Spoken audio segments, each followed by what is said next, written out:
sejam muito bem-vindos, muito bem-vindos ao nosso Evangelho de hoje. Vou dar os recados rapidinho, tá? Lembrando a todos que as atividades presenciais de quinta-feira ainda estão suspensas, né? Então a gente tem o Evangelho que acontece online, sempre no Instagram, às quintas-feiras às 20 horas. Nós também temos o atendimento fraterno que acontece presencialmente aos sábados. A partir das 8h30 a gente já está aqui na casa. E também a gente tem as palestras ao vivo aqui na Esperança aos sábados. Então, você pode assistir tanto aqui com a gente presencialmente, né? Como também pode assistir online na sua casa. Então, se você não tem como vir aqui, acontecer alguma coisa, ou mesmo prefere ficar no conforto do seu lar, a gente transmite online também a palestra. Nós também temos diariamente às 18 horas o Evangelho. Então, todos os dias às 18 horas a gente tem uma leitura de Evangelho que ocorre online também, ao vivo. A gente está lendo o livro O Amor Perfeito, da Mei Mei, e às sextas-feiras a gente tem o Evangelho no Lar. Então, se você quiser acompanhar a gente nas nossas redes sociais, nós temos todas essas atividades. Nós temos aqui no Esperança um projeto lindo que chama Florescer. Esse projeto ele entrega a cesta básica para as famílias que moram em Cotinho e região, que estão passando em situação de vulnerabilidade. Então, antes da pandemia, a gente entregava uma média de 60, 70 cestas no máximo. Durante a pandemia, a gente chegou a entregar até 200 cestas. Hoje, a gente está entregando em torno de 100 a 120 cestas básicas. Então, esse projeto ele funciona com doação. Todas as pessoas que recebem a cesta básica é uma pessoa que adotou a família, ou adotou com a cesta básica inteira, ou trazem os alimentos avulsos e a gente monta a cesta básica aqui. Então a gente queria agradecer a todos vocês que nos ajudam com o projeto Florescer. A gente também tem entrega de leite, fralda e enxoval de bebês no dia da entrega da cesta. E a gente está com um bebezinho novo, é um projeto novo, é o projeto Florescer em Leitura, Florescer a Leitura, que ele vai atender os filhos das mãezinhas que recebem cesta básica, que têm dificuldade de aprendizagem. Então, a gente já estava cuidando desse projeto desde o ano passado e esse ano ele vai começar a funcionar. E para isso, a gente está fazendo, a gente já ganhou um monte de livros para doação que as coordenadoras do projeto, que são a Eliana e a Edith, que são psicopedagogas, elas conseguiram os livros para fazer o projeto, né, para dar andamento no projeto, mas a gente está precisando comprar um armário de ferro para colocar os livros, porque o nosso armário é muito sensível, fraquinho, né? Então a gente está fazendo uma rifa, né, uma ação entre amigos, que é essa cesta linda aqui, eu acho que não dá para ver aqui no Instagram. Uma cesta, olha. Tem um monte de produtos da Natura, então se você quiser comprar um número da nossa cesta, ela custa R$7 e o dinheiro que nós recebemos vai ser revertido para a compra desse armário. Então, se você quiser escolher um número, um nomezinho da cartela, é só mandar um WhatsApp para a gente no 96325-69327-3578, que é o celular de Esperança, e escolhe um nome, a gente já faz a anotação do nome e o pagamento é feito por Pix. Então, quem puder nos ajudar, esse dinheiro vai ser revertido para a compra desse armário de ferro para a gente conseguir colocar os livros. E a semana que vem, é o último domingo do mês, o último sábado do mês, a gente tem o nosso drive-thru, que é para receber alimentos. Então, quem quiser trazer os alimentos, a gente está aqui a partir das 8h30 da manhã até o meio-dia. Então, todos os alimentos que chegam, a gente monta as cestas, porque próximo domingo é dia de entrega de cesta básica. Então, pessoal da cesta básica, lembrando que não precisa chegar aqui 4 da manhã, meia-noite, basta chegar a partir das 6 horas, que daí vocês vão receber a cesta básica. A gente não está abrindo cadastros novos, a gente está entregando para as pessoas que já têm um cadastro, que já tem a senha, então não precisa chegar mais cedo, tá bom? Bem, os recados de hoje eram esses, tem mais algum? Acho que não, né? Então vamos fazer a nossa prece? Agradecemos a Deus por mais uma oportunidade de estarmos juntos, pedimos a eles que envolva cada um de nós com muito amor, muita paz, muita harmonia, que as palavras do Evangelho de hoje possam acalentar nosso coração, possam fortalecer a nossa esperança no nosso futuro. Que Que assim seja, graças a Deus. Então, o tema de hoje é semeadores. E o interessante é que esse tema a gente tem em 2 livros. A gente tem primeiro no Evangelho, segundo o Espiritismo, mas se a gente for lá na Bíblia a gente também vai encontrar. E a gente tem aqui no Fonte Viva. Então eu vou ler um trechinho do Evangelho e depois a gente conversa sobre o Fonte Viva, tá bom? E daí essa parábola começa assim. Naquele mesmo dia, Jesus, tendo saído de casa, sentou-se perto do mar e se reuniu ao seu redor uma grande multidão de povo. Por isso ele subiu num barco, onde se sentou, todo o povo estando na margem. Ele lhes disse muitas coisas por parábolas, falando dessa maneira. Aquele que semeia, saiu a semear.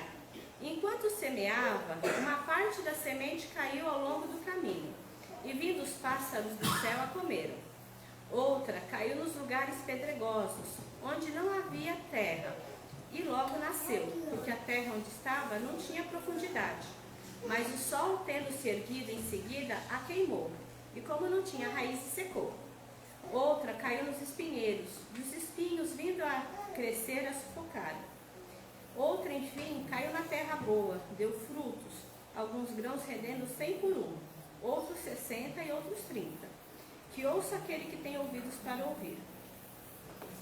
Escuta, pois, vós, os outros, a parábola do semeador.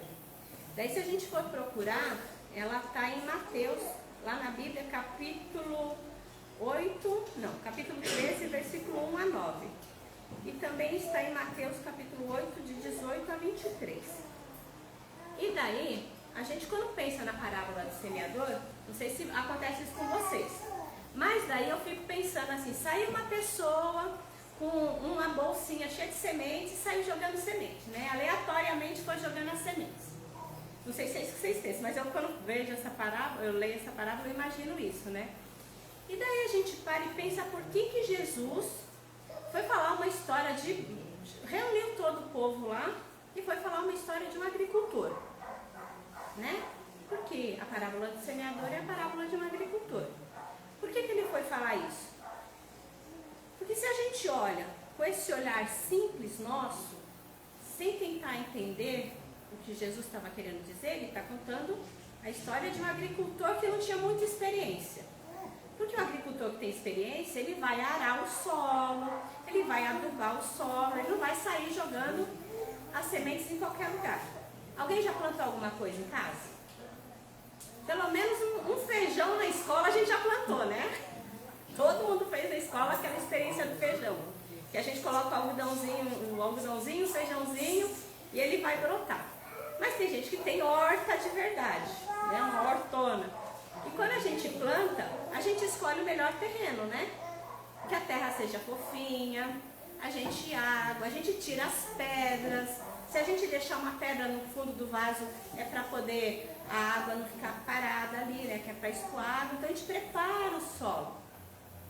E daí que sentido teria falar de preparar o solo, falar de agricultor e estar falando os ensinamentos de Jesus? É meio estranho. Daí a gente começa a pensar, transforma tudo isso, essa parábola, como a gente colocaria na nossa vida. Porque Jesus, quando ele falava das parábolas, ele falava uma história que o povo todo podia entender, mas que encaixasse no dia a dia deles. Porque se ele chegasse e falasse assim, olha gente, vou falar um negócio para vocês. Todos nós aqui, Jesus falou, todos nós aqui somos igual ao solo, né? A semente é a palavra de Deus. E todos nós somos o solo. E como nós estamos? Estamos secos, estamos cheios de pedra, somos uma terra boa. Como que a gente está para receber a palavra de Deus? Será que o povo ia entender? Naquela época? Não, né? Que muitas vezes a gente mesmo não entende. Se a gente para, às vezes a gente fica, nossa, o que isso quer dizer? E daí, a gente começa a entender o quê? Primeiro, as sementes é aquilo que Jesus estava mostrando. Os ensinamentos dele são as sementes. E o solo era naquela época de Jesus as pessoas e continuam sendo nós as pessoas. Como é o solo de cada um de nós. Como está o nosso coração? O nosso coração, ele está bonzinho, tranquilo, ele está seco, ele está endurecido? Como está o nosso coração? Muitas vezes, o nosso coração está mais duro do que uma rocha. A gente está carregando tanta mágoa, tanto ressentimento, que está duro igual uma rocha. Muitas vezes o nosso coração está bom, está calminho, está tranquilo. E daí, conforme a gente vai ouvindo algumas coisas, a gente faz uma reflexão, a gente pensa na situação e a gente começa a colocar em prática aquilo que a gente está ouvindo. Outras vezes a gente está rebelde. As pessoas falam as coisas e a gente sai surtando. Não é assim que a gente está sempre. A gente nunca está igual, a gente vai mudando. Quando a gente pensa na parábola do semeador, a gente pensa ou no solo ou na semente, mas a gente nunca pensa no semeador. Porque o semeador, ele é só a pessoa que saiu jogando a semente. Só que hoje eu queria falar sobre o semeador. E sempre a gente vê a parábola do semeador falando das sementes ou do solo. Então vamos falar do semeador. Então começa a parábola assim: aquele que semeia saiu a semear. Então a pessoa, ela foi chamar o pai, a mãe, a esposa, o gato, o cachorro, o papagaio? Não. Na história Jesus fala: aquele que semeia saiu a semear. Então ele convida a cada um de nós a sair da nossa zona de conforto, do quentinho da nossa casa, e começar a semear. Lembra que a gente falou que as sementes são as palavras do Evangelho? Porque Jesus, ele chamava assim: ó, gente, vamos lá dar um rolê e conversar com o povo e falar sobre Deus. Ele saía e todo mundo saía atrás. Eu fico imaginando Jesus andando assim, o povo todo correndo atrás dele, para ouvir o que ele tinha que dizer. Então, na parábola do semeador, ele já chama a gente para esse movimento. Ele não chama a gente para ser coadjuvante, esperar o outro. Porque eu tenho que fazer o que o outro faz. Eu vou lá na igreja, eu vou só ouvir o que o pastor fala, o que o padre fala. Eu vou na casa espírita, eu vou lá só para ver o que a pessoa que está fazendo evangelho fala, ou do atendimento fraterno. Ele fala para a gente ser ativo na nossa vida. A gente colocar em prática, e não o outro colocar em prática os ensinamentos. Então ele já chama a gente para trabalhar. Porque é confortável para a gente, né? Esperar que o outro fale, esperar que o outro faça e a gente sai acompanhando. Só que será que a gente não tem essa capacidade de levar palavras boas aonde nós estivermos? Todos nós temos. Não precisa de muito, às vezes não é nem a palavra. É um sorriso, é um abraço, é um silêncio às vezes. Porque às vezes a pessoa que está ao nosso redor, ela não quer que a gente fale nada. Ela só quer que a gente escute o que ela tenta falar. E muitas vezes ela também não quer falar. Ela só quer que tenha alguém do lado que saiba que se precisar ela está ali. Porque Jesus, ele não chegava falando assim: ó, o que você precisa? A pessoa chegava e falava o que precisa. Deus também não vai falar assim: o que você precisa, meu filho? A gente sabe, ele sabe o que a gente precisa. Mas a gente tem que pedir. A gente tem que conversar, a gente tem que fazer esse movimento. Então a parábola do semeador, ela nos chama a essa responsabilidade. Porque muitas vezes a gente terceiriza a nossa vida. Daí a gente responsabiliza: eu não sou feliz por causa do meu pai, da minha mãe, eu não sou feliz por causa do marido, eu não sou... Tem lugar aqui, ó, que é ali também. Eu não sou feliz por causa... que eu não tenho emprego, eu não estou feliz por causa de várias situações. E na verdade, a responsabilidade da caminhada da nossa vida é de cada um de nós, não é do outro. Se a vida não está como a gente escolheu, a gente está errando. E daí é responsabilidade de quem, se a gente está errando? Se eu estou errando no meio do caminho, a responsabilidade para acertar é minha, não é do outro. Então, a parábola do semeador já começa a fazer a gente fazer esse movimento.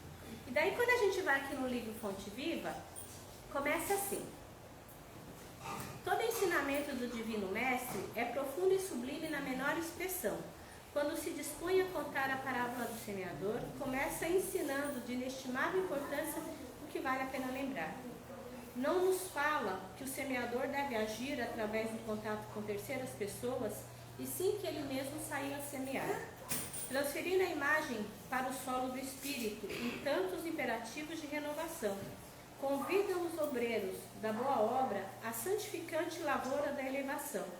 Somos levados a reconhecer que o servidor do Evangelho é compelido a sair de si próprio, a fim de beneficiar os corações alheios. É necessário desintegrar o velho cárcere do ponto de vista para nos devotarmos ao serviço do próximo. Então, aqui ele nos convida a olhar o outro com mais carinho. Porque a gente tem a mania de ficar reclamando da vida, né? Ah, porque a vida tá difícil, né? Ah, porque fulano não me ajuda nisso. Ah, porque o outro tem que adivinhar o que eu preciso. E a gente fica nessa lamentação, e quando a gente fica com lamentação, a vida melhora? Melhora? Ah, tá, pensei que melhorar, porque se melhorasse eu ia falar pra vocês que ia começar a lamentar de agora, né? Pensou reclamar de tudo? É gostoso ficar perto de quem reclama? Não. É horrível, né? Ai, que bom que vocês estão falando, achei que ia ficar todo mundo mudo. Não é bom a gente estar reclamando, né? Quanto mais a gente reclama, quanto mais a gente fica voltado para si mesmo, mais as coisas começam a ficar ruins, né? Quanto mais a gente vai entrando numa bolha de reclamação, quanto mais a gente vai achando a vida feia, quanto mais a gente vai culpando os outros, mais a nossa vida vai ficando ruim. E aqui ele nos convida a gente fazer um outro movimento, por mais que a nossa vida esteja difícil. Porque eu duvido que aqui, tanto vocês que estão aqui, quanto vocês que estão aí assistindo a gente em casa, que a vida é fácil. Se alguém tem uma vida fácil, por favor, me avisa que eu quero ir lá conhecer essa pessoa para ver se tem alguma coisa para ensinar. Porque não tem vida fácil para ninguém. Ou a gente está passando pelo desemprego, ou a gente está passando por doença, ou a gente está passando... teve uma enchente, a gente perdeu tudo que a gente tinha, ou a gente está com um problema na família, ou a gente tem um filho que é usuário de droga, ou a gente tem um marido que bebe, ou a gente tem uma esposa que está passando por um momento de depressão, que muitas vezes tentou suicídio. Ou seja, cada um de nós enfrenta um problema diferente. Cada um de nós enfrenta. Não existe alegria 100% do dia aqui na Terra. A gente pode ter um dia feliz, a gente vai ter uns 2 mais ou menos, e tem uns 10 que é só perrengue, né? Que é um levanta daqui, cai de lá, levanta de lá, cai daqui, mas depois a gente levanta e continua andando. Porque isso que vai acontecer aqui na Terra. A gente vai passar por momentos desafiantes para a gente aprender a exercitar a nossa fé, a nossa paciência, a nossa esperança, o nosso amor, o conhecimento de olhar o outro com carinho, entender que o outro está no momento dele e que não adianta a gente querer abrir a cabeça da pessoa e querer colocar informação ali que ela não vai aceitar.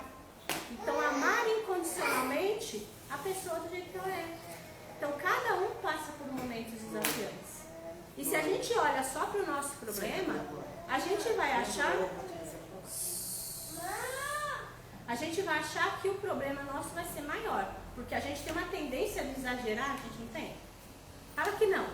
A gente fala assim, fulano chegando a gente fala assim, ai, que eu estou passando tanta dificuldade na minha casa.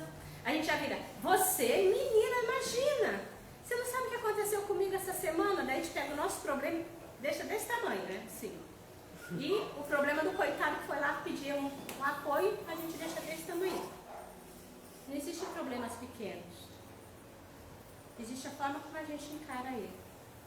E a hora que ele está muito grande, se a gente ficar só pensando nele, ele só vai aumentar, a gente vai dando fermento para ele. E daí, o segredo é fazer o quê? Sair a semear. Olhar o outro. Ouvir o outro. Porque muitas vezes o outro está com um problema realmente muito maior que o meu.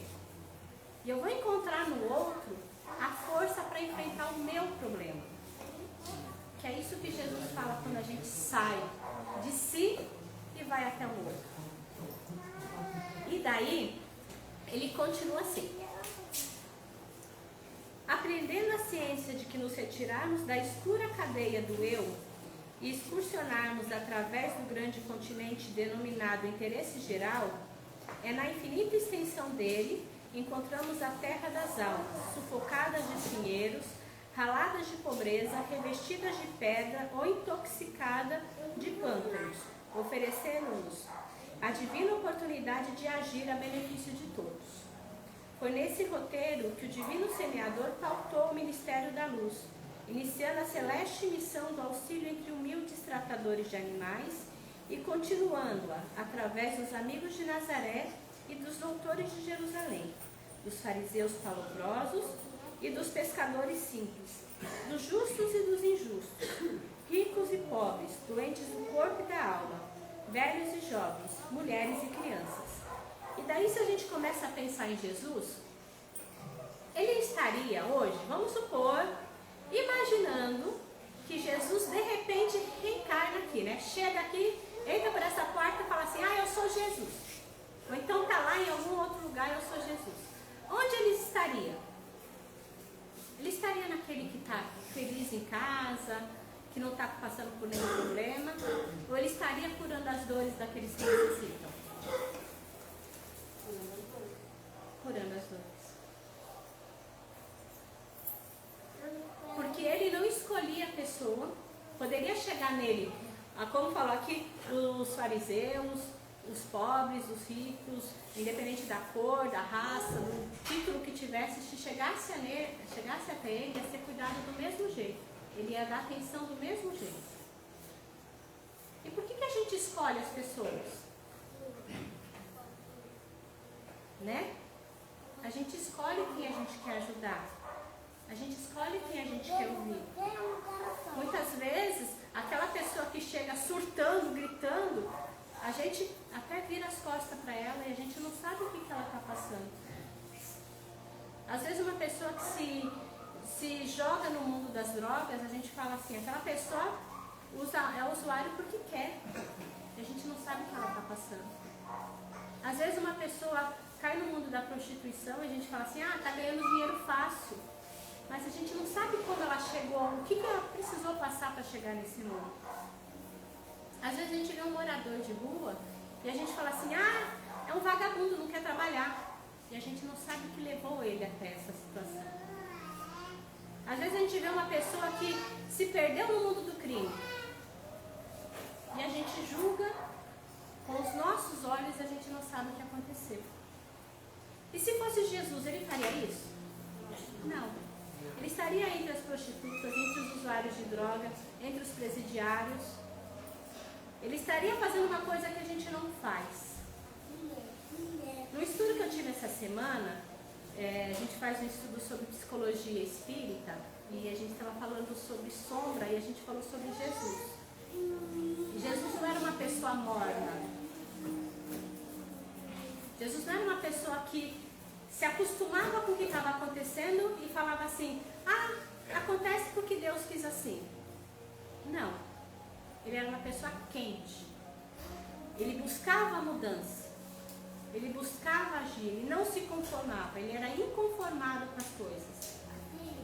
Ele usava toda a moral dele, todo o carinho, todo o respeito que ele tinha, mas ele não deixava as coisas ficarem como estavam.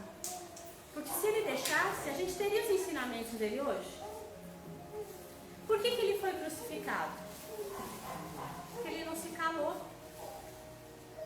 Porque ele pegou realmente os ensinamentos de Deus e colocou em prática. Ele colocou em prática, porque a gente não tem nenhum trecho do Novo Testamento que foi escrito por Jesus.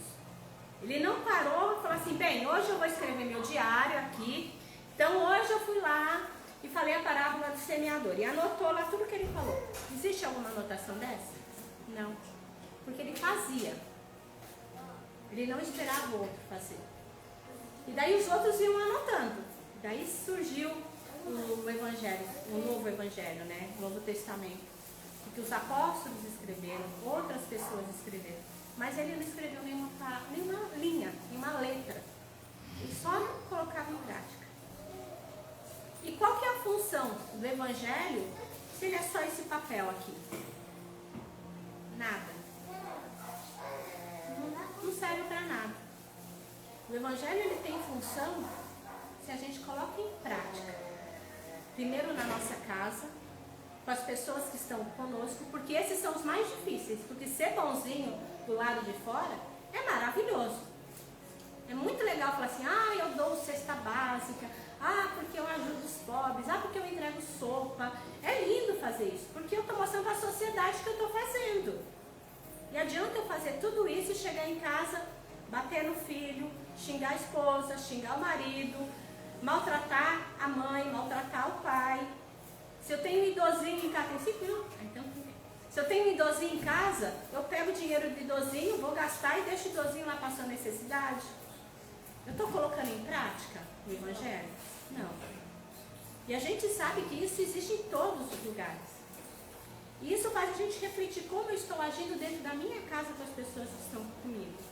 Porque se eu sou bom em casa, a minha família vai receber essa bondade e ela vai distribuir essa bondade onde ela estiver. E se eu cuido do meu lar, o outro cuida do lar dele, o outro vai cuidando do lar dele, e um vai cuidando do outro. Quando a gente percebe, melhorou um bairro, melhorou uma cidade, melhorou um país, melhorou um planeta. Porque cada um fez a sua parte começando da sua casa. Porque se na minha casa tá bom, se eu olhar o vizinho que está precisando de alguma coisa, eu vou ajudar o vizinho. Daí esse vizinho, quando melhora, vai ajudar o outro vizinho, que vai ajudar o outro, que vai ajudar o outro. E de repente, aquele planeta que a gente quer que todo mundo está bem, ele vai existir. Mas vai depender do primeiro passo que nós vamos dar. Como nós vamos sair a semear. E daí ele encerra assim o livro. Segundo observamos, o semeador do céu ausentou-se da grandeza a que se lhe acolhe e veio até nós, espalhando as claridades da revelação e aumentando-nos a visão do discernimento, humilhou-se para que nos exaltássemos e confundiu-se com a sombra a fim de que a nossa luz pudesse brilhar. Embora lhe fosse fácil fazer-se substituído por milhões de mensageiros, se desejasse. Afastemo-nos, pois, das nossas inibições e aprendamos com Cristo a servir para semear. E se a gente para e pensa, Jesus precisava estar aqui? Precisava passar por tudo que ele passou? Pelas humilhações, pela crucificação, por todas as dores? Não. Ele passou aqui para ser exemplo, para mostrar, existe um outro reino que é o reino de Deus. Para merecer esse reino, a gente tem que fazer o bem, a gente tem que olhar o próximo. E depende de cada um de nós fazer essa missão. Porque ele passou aqui para nos ensinar isso. E cabe a nós colocar em prática isso que ele deixou para a gente. Então que a gente possa, durante a nossa caminhada aqui na Terra, sermos semeadores da palavra do bem, do amor. E para isso, a gente não precisa ter um monte de estudo, para isso a gente não precisa saber todo o Evangelho de cor, para isso a gente não precisa nada. É só a gente fazer ao outro aquilo que nós gostaríamos que fizesse conosco.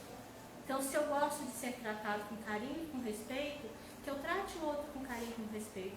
Se eu gosto de receber amor, se eu gosto de que as pessoas falem comigo com calma, com paciência, com a voz serena, que eu também fale com as pessoas com a voz serena. Se eu gosto de ter uma comida do meu lado, se eu vejo um outro que precisa, eu também distribuo o que eu tenho. Porque se eu faço para o outro o que eu quero que faça para mim, com certeza esse meu planeta vai ser melhor. E aquilo que a gente tanto sonha, que é um planeta onde não existem desigualdades, não exista guerra, não exista rancor entre as pessoas, vai começar não pelo outro, e sim por mim. Que eu possa ser um semeador nessa vida de palavras de bem, do amor e da paz. E assim como exemplo do Cristo, que eu faça esse movimento de mudança e não espere pelo outro. Que quando eu faço esse movimento de mudança, eu vou servir de exemplo para o outro, que vai começar a me seguir e vai melhorar também. E assim, todos nós vamos ser seres humanos melhores. Eu acho que é isso que esse texto nos ensina no dia de hoje, que a gente possa ser sempre semeador da nossa caminhada e que a gente possa lembrar que nós temos que escolher as melhores sementes para a gente ter a melhor colheita na nossa vida. Que assim seja. Vamos fazer a nossa fé?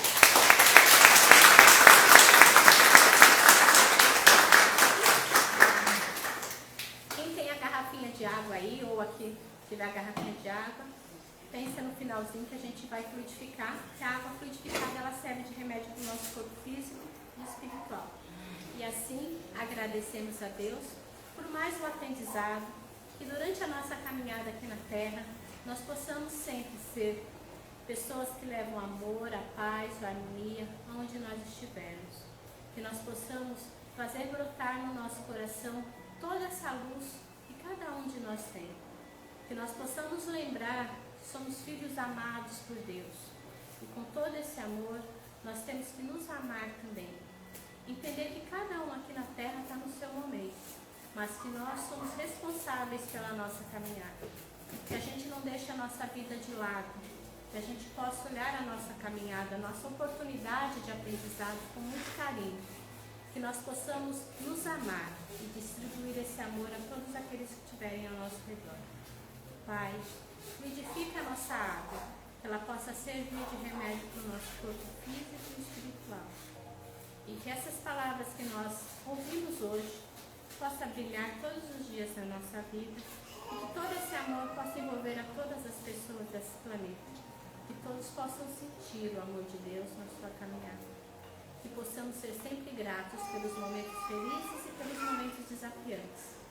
E quando nos sentimos sozinhos, Pai, que sempre possamos lembrar que ao nosso redor sempre vai existir uma mão no nosso auxílio. Que nós possamos sempre agradecer a oportunidade de estarmos vivos e agradecer o amor que recebemos diariamente. Que Deus abençoe a nossa semana